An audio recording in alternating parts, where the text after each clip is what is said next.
The Bear's Big Paws. Once upon a time, in a deep and ancient forest, the old bear was out looking for a snack when he spied a bee's nest in a hole high up a tree. The tree was dry and brittle, but the old bear was hungry, and so he made his way to the nest. But when he got there, he found his giant paw couldn't fit into the hole. Determined, he tried to force it inside, but the effort caused the branch below him to snap. The old bear tumbled to the ground and landed with a painful oomph. He lay there, stunned from the fall, when all of a sudden something bit him. The bite was followed by another, and another, and another. Carpenter ants were swarming up his legs. You see, they had been nesting in the branch, and they did not appreciate being forced from their home. The old bear howled and jumped to his feet to dance around as he swatted and snapped. But his big paws couldn't do much about the tiny ants.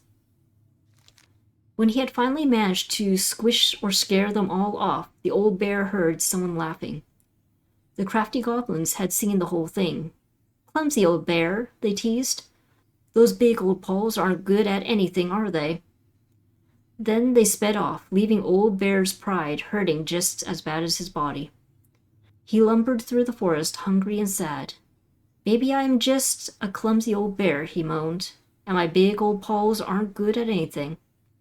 At that moment, the old bear heard a sad, sad noise. "What's that?" he wondered. And he followed the sound to where a mountain goat stood atop a boulder high up a hillside. "Old bear," she cried. "Old bear, please help. My kid is stuck." Sure enough, a tiny mountain goat was trapped inside the stones, bleating sadly. The old bear began to walk toward them and then stopped. "I'm probably just going to make it worse," he thought. But then the goat kid started to bleat even louder, and the old bear put away his fear. He climbed up to where the goat was trapped, careful of where he stepped and trying not to think of how he had only just fallen out of a tree. Every now and then, the ground would slide away from under his feet, but he kept going. When he reached the goat kid, he put his mighty paws against one of the boulders and began to push. At first, it didn't budge, but he dug in and pushed even harder. Finally, the boulders parted just wide enough to let the kids scramble to safety. The old bear released the boulder and let out a roar of triumph. Roar! "Thank you," gushed the mama goat, and she and her kid bounded off up the mountain.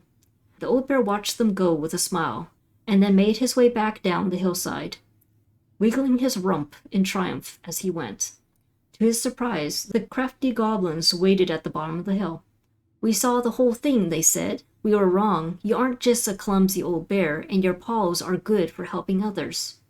The old bear forgave the goblins for doubting him, because he had doubted himself just as much. He never again thought his paws weren't good at anything, even though sometimes they weren't always great at everything. And that was how the old bear proved that his heart was bigger than his paws. That was a nice story. I like that one. The Moon Hag Loses Her Name. Once upon a time, in a deep and cold lake, in an ancient forest, there lived an old seal who was a powerful witch in disguise. She was mean and cruel. She liked nothing more than to swim in the deepest part of the lake, where the light was dim under the ice, admiring the corpses of the many victims she tricked into the water over the years. She was so hateful that only the cold water of the lake could keep her cool. Her most prized possession was a tin mirror sold to her by the secret keeper, and she kept it in a chest at the bottom of the lake. It was no ordinary mirror. If you looked in it, you would see a reflection of who you truly desired to be, and for 1 hour the mirror granted you the power to appear as that person. Whenever a boat or an unwise traveler approached the edge of the lake, the old witch used the mirror to appear as the beautiful woman she always wished to be. And with this disguise, she lured the unfortunate sailor or wanderer into the deep and cold water. There, the old seal forced the victim to become her servant, and when she was done with them, they joined her collection of corpses in the deepest part of the lake. One day, when the old seal swam down to her den under the lake, she discovered that someone had stolen her mirror. The chest where she kept her most prized possession had been forced open, and now it was empty. Who would have committed such a crime? Who had dared to deprive her of her only treasure? The old seal went mad, and her anger heated the water of the lake around her. For a time, everyone was happy with the temperature change, for the weather suddenly became sweeter and the air warmer. But after a few weeks, things started to get ugly.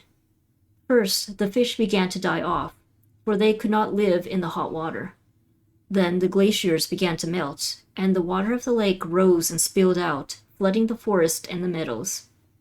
And finally, the weather grew so hot that even the Ice King himself was awakened from his long sleep and decided to see what was going on. In the deepest part of the lake, he found the Mad Witch steaming among the corpses of her victims, so angry that the lake was about to boil. It only took a few minutes for the Ice King to understand what had happened, and demand that the thieves present themselves before him. The thieves had no choice but to appear, for no one dared to disobey the Ice King. The crafty goblins presented themselves, mirror in hand. "Why did you steal the mirror?" asked the king. "We were curious. We just wanted to see what we really wanted to be," apologized the goblins. "But the stupid thing is broken. We look the same." "That does not mean it did not work," smiled the Ice King. "Now, apologize and give the mirror to me, for it was too powerful to be used by thieves or a mean old hag." The goblins apologized and gave the mirror to the Ice King, but the old seal was still angry. "And what about me?" she asked. "I've been deprived of my treasure, and I demand compensation." The Ice King frowned as he spoke again. "Old hag, you are mean and cruel, but I concede you have been wronged. For now you will be allowed to leave the lake and walk the earth as the hag you really are, but only when the moon is full. And you, goblins, you had better stay away from the lake, for I won't protect you from the moon hag's wrath." And this is how the two goblins forced the moon hag to change her name. Well, the story was interesting, but not my favorite. The goblins trick the Mad Hunter. Once upon a time, in a castle just beyond the ancient and deep forest, the Mad Hunter was punished by the Gold Lady for failing to return with the wise princess. "For your failure," said the Gold Lady, "I will take your left hand. You'll return to the ancient and deep forest and hunt the wise princess, and if you can bring her back, I will return your hand to you. Fail again, and I will take your right hand." The Mad Hunter could hunt with just his right hand, but if he lost both his hands, he would never be able to hunt again, and would no longer be a Mad Hunter, but only a Mad Man. So the Mad Hunter returned to the ancient and deep forest, searching with his piercing eye for the wise princess. The crafty goblins were out searching for mischief when they saw the Mad Hunter on the prowl. "We cannot let him find the princess," said the goblins, and so they devised a plan. It was wash day, and the princess had hung her beautiful gown out to dry. They stole it from the line and stuffed it full of straw, and then returned to where the Mad Hunter was scouring the paths of the forest. As the Mad Hunter turned down a path that would have led him to the big wooden house, the goblins danced the straw princess in and out of view in the opposite direction. The ruse worked. The hunter fixed his piercing eye on them and followed. Through the day and into the night, they led him away from the true princess. As night fell, the crafty goblins realized the error in their plan. The Mad Hunter was now hunting them. If he caught them, he would not be kind, so they put their heads together to come up with a plan. It did not take them long to realize where they should go. They led the Mad Hunter to the edge of the deep and icy lake, and when he came into view, they weighted the fake princess down with stones and dropped her into the frigid water, careful not to plunge into the depths themselves, lest the moon hag take her revenge on them. The Mad Hunter removed his clothing and dove in after the fake princess. He followed the shape of the sinking princess deep into the chilly water, down below where ice covered the lake's surface. Finally, he caught her, but when he spun her toward him, he realized she had no head and that her body was stuffed with straw. And then he felt a slippery fin brush his shoulder as the moon hag loomed overhead. The next morning, the princess went to retrieve her gown from the clothing line and found that it was gone. She immediately suspected the goblins of mischief and called, "Goblins, did you take my gown?" The goblins emerged from their cave and nodded sadly. "Now what I will wear?" asked the princess. sad and angry that she had lost her only dress. "Let us explain," said the goblins. So they told the princess the story of the mad hunter, and then they produced his clothing, which was a bit large for the princess, but much warmer than her beautiful gown. She immediately forgave them. "Thank you, my friends," she said, "for rescuing me and for this clothing, which will keep me much warmer in the winter than my beautiful gown." The mad hunter was forced to remain below the lake with the moon hag, but she did not kill him, because even reduced to just one hand, he was too useful a servant. Lo, he plotted the day he would emerge to once again hunt the wise princess and earn back his left hand. And that is the story of how the crafty goblins rescued the wise princess from the mad hunter. I think my partner fell asleep. I can hear her snoring in the other room. The pelican helps her friends. Once upon a time, in a deep and ancient forest, an early winter storm blanketed everything in snow. It was so early in the year that the creatures of the forest were not yet ready for an ordinary winter, much less a bad one, and everyone agreed the storm was a sign the Ice King had plans for a long, cold winter. The princess had grown up in a kingdom where it was sunny all year long, and the goblins were very young, so no one in the big wooden house knew how to prepare for such a winter. The house was not well insulated, and they did not have enough fuel or food. Only the pious pelican noticed their plight, and when it came time to fly south with the other birds, her heart was heavy with sadness. "What can I do?" she thought. "I'm a migratory bird, and if I were to stay, who would look after my flock?" The time came to go, and the pelican struggled to take flight. It felt as though a leaden weight were stuck right in the center of her chest. "What can I do?" she thought. "I'm a migratory bird, and if I were to stay, who would look after my flock?" She managed to take off, but only just barely, flapping fiercely to catch up with the other birds. As the pious pelican began her journey, the storm picked up, battering her to and fro. She had fallen well behind the flock, and she was already growing tired. But for all her challenges in the air, she could tell things were much worse on the ground. A deep freeze had settled over the forest. The leaden weight in her chest grew heavier as she thought of the princess and the goblins. "What can I do?" she thought. "I'm a migratory bird, and if I were to stay, who would look after my flock?" The storm intensified, and the pelican was in a total whiteout. She knew she should have despaired, but all she could feel was the weight, which had grown and grown until she thought she might drop out of the sky. She had felt called to help the princess and the goblins, but she had ignored it. "I should have stayed," she thought. "It was the right thing to do, and now I'm lost, with no way to make it right." Suddenly, she was plucked from the sky and deposited in the hall of the Ice King. "Pelican," he said, "you are flying in circles around my mountain." "I was lost," she said, weighted down by the weight of guilt in my heart. The Ice King stared at her sagely. "Is it guilt, or is it something else? Open your beak." He reached down inside of her, pulling out a glowing stone. The pious pelican was surprised at how it filled her with warmth, chasing away cold and her doubt. "You know what you must do," said the Ice King. The pious pelican flew straight to the big wooden house. Snow had already blown in through its many cracks. The ice crept across the floorboards. She found the princess and the goblins huddled in front of the quiet hearth, nearly frozen solid. "No," she cried, and then she placed the stone in the princess's lap. The warmth of it spread through the whole of the house, melting all that had frozen. The princess threw her arms around the pelican's chest, and the goblins clung to her legs. "Thank you," they cried. "You're welcome," said the pelican, smiling in deep satisfaction. "What is that?" asked the princess, staring at the wonderful stone. "At first," said the pelican, "I thought it was my guilt, but when the Ice King pulled it out of me, I realized it was something much more powerful."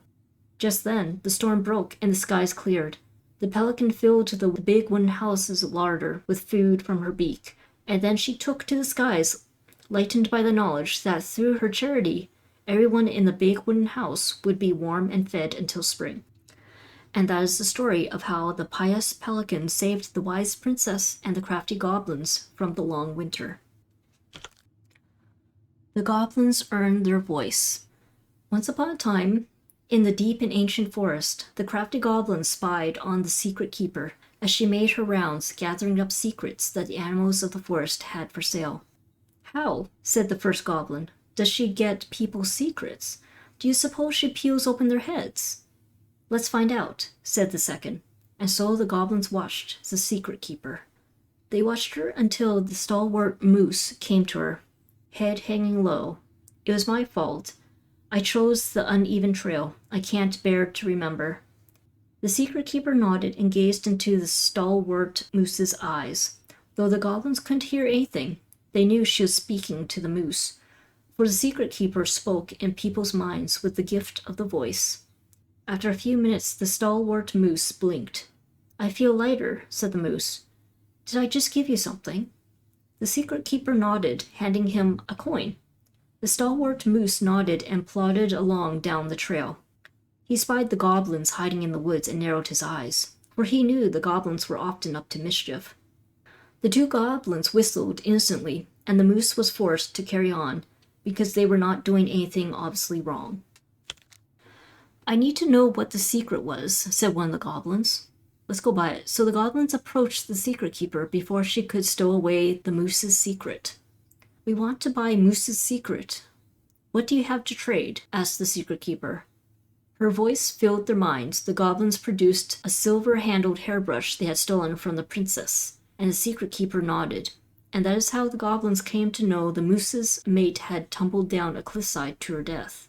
The secret keeper moved on. The first of the goblins said, "I want to know more." So the goblins followed the secret keeper, hoping to find where she hid the secrets. They followed her to the peak of a nearby ridge and watched as she stowed the rest of the day's secrets high in a cloud. When she had gone, they climbed a high spruce tree that disappeared into the misty sky. They reached out and just managed to dip their hands into the clouds. Their heads were filled with memories, and they snatched their hands back out, as if they had just thrust them in boiling water. Tears poured down their cheeks. That was how the secret keeper found them, crying in the tree. "You stole my secrets," seethed the secret keeper. "Give them back." The crafty goblins stopped crying because they saw an opportunity. "What will you give us in exchange?" they asked. "I will give you back the silver-handled hairbrush," offered the secret keeper. "For so many secrets?" "Pshaw! You have to offer more than that." "What if," said the secret keeper, "I shared the gift of voice?" The crafty goblins grew excited. "That will do." So the secret keeper shared the gift of voice with the goblins, and immediately they found that they could hear one another's thoughts and feel each other's feelings. The crafty goblins gave back the secrets they had taken and ran back to the big wooden house. There they found the princess preparing food. They tried to peer into her mind, but they found it was a blank. They tried to speak to her using only their own minds, but she could not hear them. It seemed the secret keeper was craftier than the crafty goblins, for she had only shared enough of her power to let the goblins use the craft of voice with each other and not with the whole of the forest. And that is how the goblins stole the gift of voice from the secret keeper, but why they could only use it with each other. The big frog is punished. Once upon a time, in an ancient and deep forest, there lived a big frog in a small pond. She was no ordinary frog, for she had been given the gift of speech when she saved the princess from the mad hunter. From the morning to the evening, she did everything the other frogs did, except that she knew how to speak. Everybody in the forest could hear her loud voice, and everybody was unhappy with that, because she never stopped babbling. She babbled about the too hot sun and the too deep pond, about the rain to come and all the delicious flies she had eaten. Across the forest, all the creatures tolerated the endless noise, until one day they could not deal with it any more. They asked the big frog to quiet down. "I can't," said the big frog.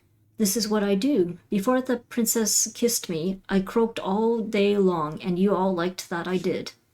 This is the same, except you can understand what I say, and now you find it irritating. But I can't change what I am, can I?" "Could you?" All the creatures agreed that she was right, and that it was rude of them to ask the big frog to stop doing what she had always done.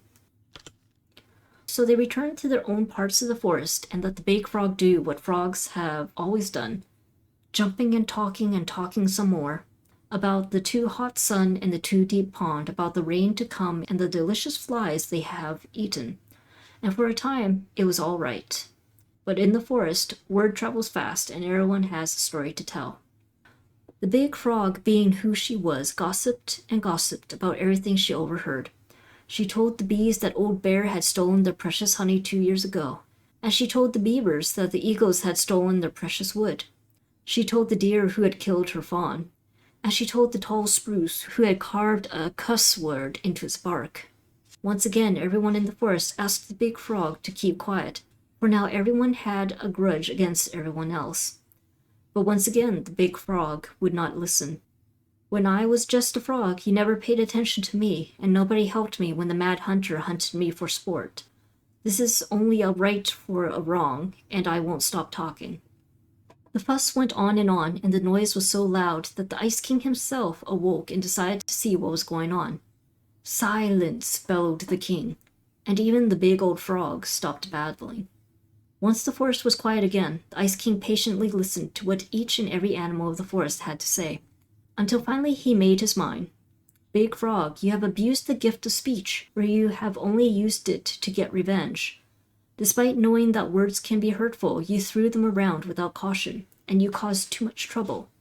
The big frog opened her mouth to protest, but the Ice King raised his finger before she could say another word. "Since you received the gift of speech for a good deed, I would not dare to take it away from you. So here is your punishment. I will tell you the biggest of my secrets. It is a secret so powerful and so dangerous that it will frighten you. But if you ever reveal it to anyone..." The Ice King bent down and whispered such potent words in the big frog's ear that the poor creature started to tremble. "Now go on about your business, all of you, and try to forget what the big frog told you, for you are all living in the forest and you have nowhere else to go." And this is how the big frog irritated the Ice King and how she was punished. The goblins saved the old beaver. Once upon a time, in a deep and ancient forest, winter gave way to spring in a sudden burst of warm air that melted all the snow and all the ice all at once. The river swelled until it could no longer hold all the water in, and then it spilled out to create new rivers in places where no one was expecting them. The whole of the forest went into a panic, looking for shelter from the rising waters. The very old beaver had been working on her dam when one of those new rivers came rushing right at her. She screeched and squealed, but whatever direction she ran, more water appeared. She was caught in the flooding, and though she had once been an excellent swimmer, age had taken its toll, and so the raging water carried her off at a speed she couldn't control. "Help!" she called. The crafty goblins had been running back to their cave under the big wooden house when they heard the beaver's cries. "We have to help the beaver," one goblin said. "You go one way and I'll go the other." They ran, keeping in touch with the gift of voice. "Oh, hello! Welcome back, Twisted Metal." "Hello! How are you?" They ran, keeping in touch with the gift of voice. Finally, one of them spotted her, twisting and tumbling in the river, but she was on the opposite side of the water, and the goblin could not reach her. "Brother," the sister goblin called out through the gift of voice. "I see her, but I can't get her. Maybe you can?" "I'll try." The goblin guided her brother so that he would hit the river in just the right spot to reach the beaver. I fell asleep to a streamer getting mad at an old video game and woke up to him screaming. Oh, I'm sorry about that. I've had that happen before, where I've fallen asleep during a playlist of someone's playthrough on YouTube or a streamer's stream and being woken up with yelling or some loud sound of some sort. I can definitely understand. But here, let me read more of these stories to you. These are actually pretty cool stories. I'm definitely liking them. The plan worked, and soon the second goblin appeared in just the right spot. "Beaver," he shouted, holding out a branch. "Grab a hold of this." The beaver grabbed it, but in her panic she pulled the goblin in too. "No," cried his sister. She ran as hard as her legs could go, managing to outpace the river and get ahead of the beaver and her brother. She searched for some means of getting them out. She spied a low-hanging branch. They zipped by it quickly, but if they were fast enough... "Brother," she cried out through the gift. You're coming up on a low-hanging branch. You'll zip by it quickly, but if you're fast enough—" "Got it," said her brother. And then he said to the beaver, "Get ready to grab a hold of a low-hanging branch. We're going to zip by it quickly, but if we're fast enough—" Suddenly they were right in front of it and reached out. Snaking hold, though the water beat against them, trying to shake them loose, they pulled themselves along the branch back to dry land. When they were all safe, the very old beaver thanked the goblins. "But how," she asked, "did you know just where to find me? And how did you know that branch was coming?" The goblins shared a secret smile. "Just lucky, I guess," they said. And that is how the goblins saved the very old beaver from the flooding river, and how she never knew how they did it. The goblins irritate the Ice King. Once upon a time, in a deep and ancient wood, the crafty goblins were getting into all kinds of trouble. They had woken up in a particularly mischievous mood that day, and there was not a single denizen of the ancient forest who they did not manage to pull a prank on. They left a mud pie in the princess's kitchen so that when she dug in, she got a big mouthful of dirt. They used paint to draw silly pictures all over Moose's antlers while he slept. They told the mangy muskrat that his coat had been returned to its former glory, which made him very sad when he rushed to the water's edge to find he was, in fact, still mangy. They stole branches from the very old beaver's dam in order to have a sword fight, and they filled the old bear's den with burrs. Every time they ran away in a fit of giggles, never stopping to consider whether their jokes had done any harm. They were on their way to fill the pious pelican's beak full of bumbles when they were hoisted into the air by their legs. Though they thrashed and shouted, they found themselves staring into the face of the Ice King. "All morning," he said, "I have been hearing complaints about you two." "They're just pranks," said the goblins. "No one has really been hurt." "Oh no?" asked the Ice King. He forced them to see how each of the victims of the pranks was doing. The princess had a stomach ache from swallowing the mud. The moose's antlers itched terribly where the paint had touched them. The muskrat was crying, sad at being reminded what his vanity had cost him.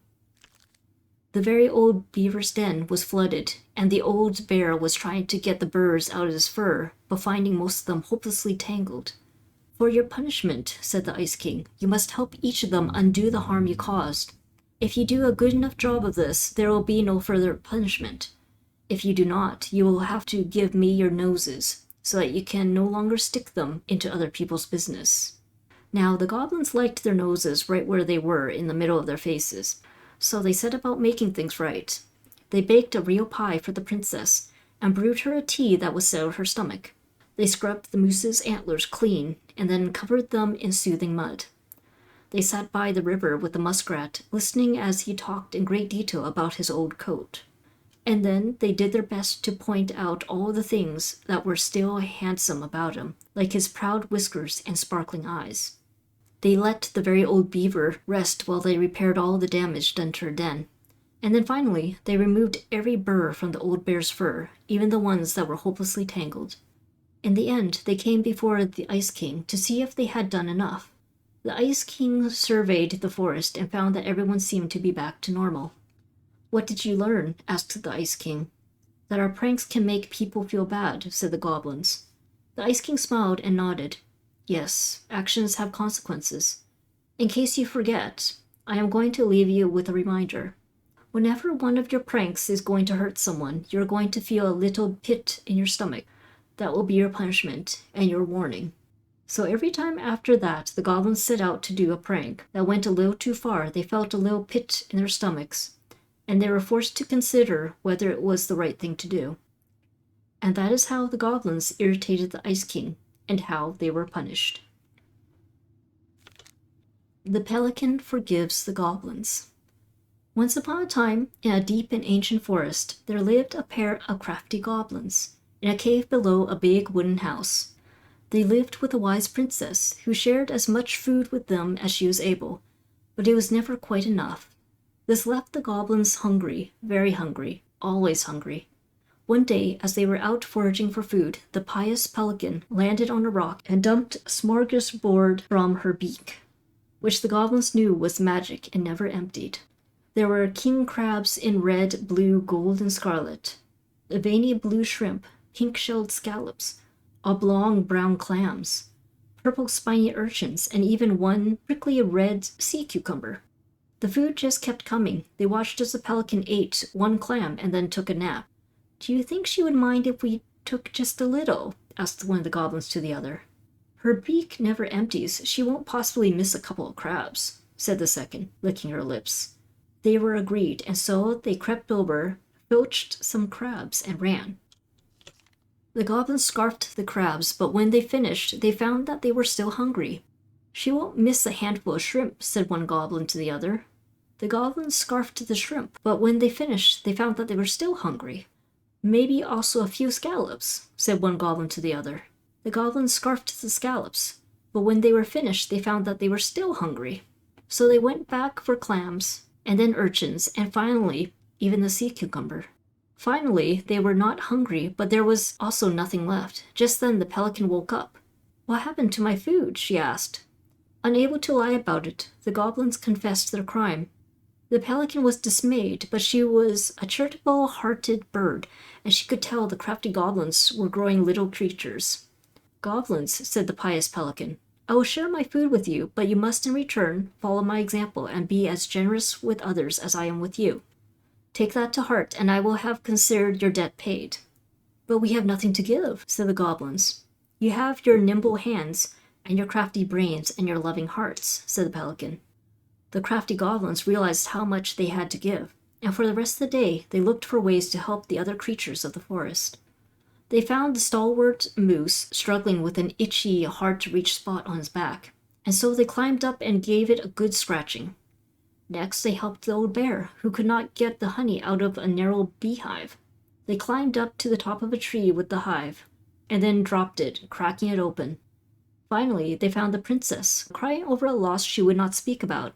So they wrapped their little arms around her in a great big hug and stayed until she felt better. When they were done, they returned to the pious pelican. "Did it feel good being as generous as I am?" asked the pelican. "It did," said the goblins. "I'm glad," said the pelican. "We all have troubles that we can't solve on our own, but if everyone goes about with generosity in their hearts, then there's always someone on hand to help. But we all must commit to do so, or there may be no one there to help you when you need it." This made sense to the goblins, and they thanked the pious pelican for her food and the lesson. Of course, by this time, they were hungry again, and that remained an ongoing problem until the day the stalwart moose taught them to fish. But that is another story. And that is how the pious pelican forgave the crafty goblins and how she taught them charity.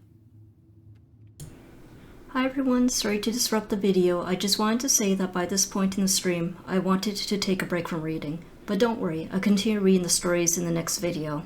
Anyways, back to the game. Where is it? You looking for something in particular? My diary. You never told me about it. Yeah. With the way Marianne was, I tried extra hard to keep it a secret. Marianne.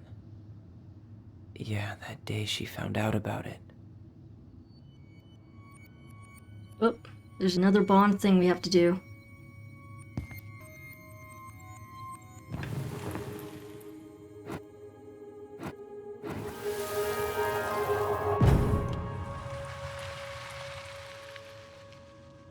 Mom? Mom!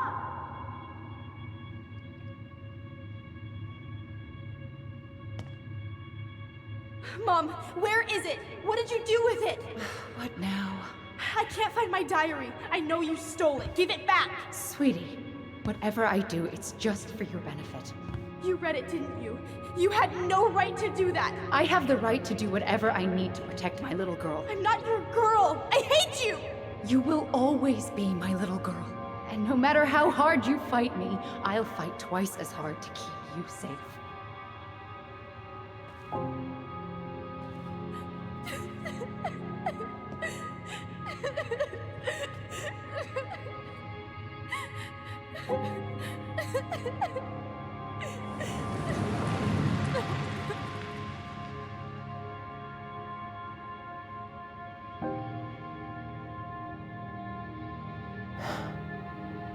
how I never saw it coming. She told me right to my face. She was willing to hurt me, to keep me from transitioning.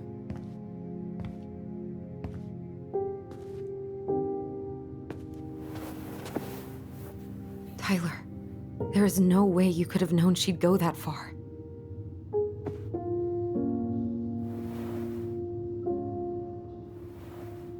I want my diary back. Her room was the only place I didn't look. Okay, but do you need to get it, like, now? That diary was important to me, Allison. Writing down my thoughts helped me realize who I am. Well, then let's go find it.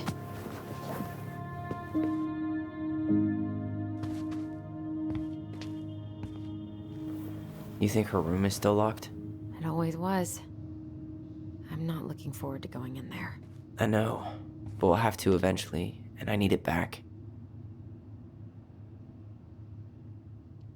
Wow, this story is starting to piece together. I am 3 months off to be subbed for 1 year. So close. Has it been that long? Oh, thank you, Aisavijamama. Well, that is a long time, hasn't it? But yes, thank you for your continued support. I'm having trouble speaking because I was reading so many of those stories. Oh gosh. But yes, thank you. And on that note, everyone, I am going to wrap up the video and wrap up the stream here. No problem, you need to get some emotes. I know. I haven't figured that out yet. I've been distracted with trying to edit videos. The diary's probably in Marianne's room. Alright everyone, I'm going to leave the game here for now. I'll continue this game in the next video. So thank you to everyone for watching. So far, I'm definitely enjoying this game. I'm kind of slowly piecing together what exactly happened, what led to the events at the very start of the game. And there's some, like, there's some heavy stuff in here. The diary's probably in Marianne's room. I should go check. We will go check soon. So thank you to go everyone check. for watching. Hope you enjoyed it. And until the next video, take care. Bye. Okay, bye.